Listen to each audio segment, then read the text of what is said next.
Ben ritrovati dalla redazione, una grande mobilitazione che coinvolga tutta la città di Trieste al fianco della Flex e delle altre aziende triestine in crisi e la proposta lanciata dai sindacati che sabato 8 febbraio scenderanno in piazza a Trieste chiamando a raccolta la cittadinanza come già era avvenuto per la vertenza Varsila, non solo per i 350 lavoratori della Flex ma anche per tutte le altre situazioni di crisi aperte sul territorio dalla U-Blocks alla Tirso.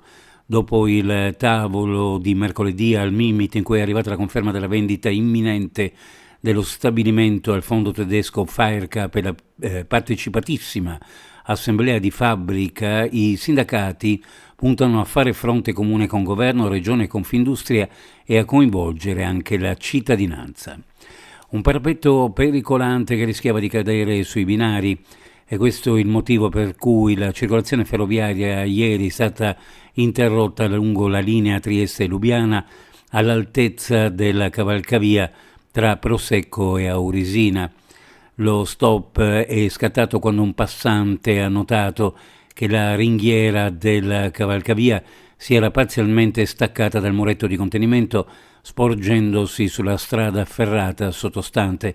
Così ha avvertito i vigili del fuoco. A dare il colpo di grazia al parapetto già ricoperto di ruggine è stato il maltempo dei giorni scorsi. Quel parapetto incombeva come una spada di Damocle su uno dei due binari che collegano il capoluogo giuliano sulla capitale slovena attraversando il Carso.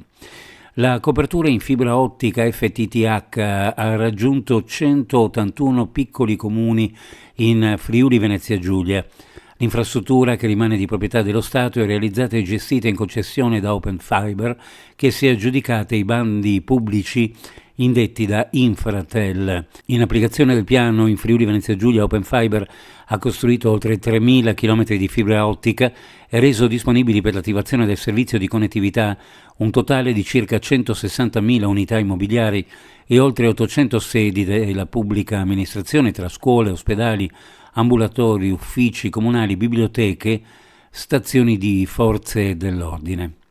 Trieste è una città che vive in un contesto criminale altalenante e vive il dramma dell'immigrazione clandestina che da una parte può essere contenibile e dall'altra no.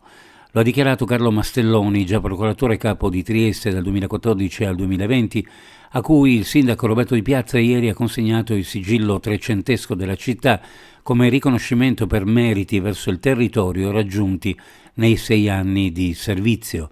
L'ex procuratore capo di Trieste, ora in pensione, nel delineare un quadro attuale della città ha rimarcato la centralità della questione rotta balcanica collegata al tema della sicurezza.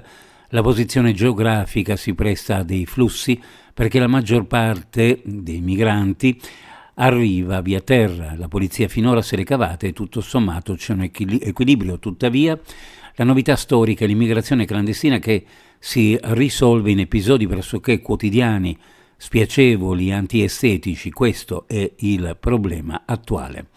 Uno sguardo alle previsioni meteorologiche: cielo in prevalenza poco nuvoloso, probabilmente variabile verso le prealpi, nelle ore notturne possibili foschie o nebbie, specie in pianura e nelle valli. Per quanto riguarda le temperature minime in pianura, fra 1 e 4 gradi, massime fra 11 e 14, sulla costa minime fra 4 e 7, massime fra 10 e 13 gradi centigradi. Previsioni a cura di ARPA e FVG Meteo. Ed è tutto per il momento con l'informazione.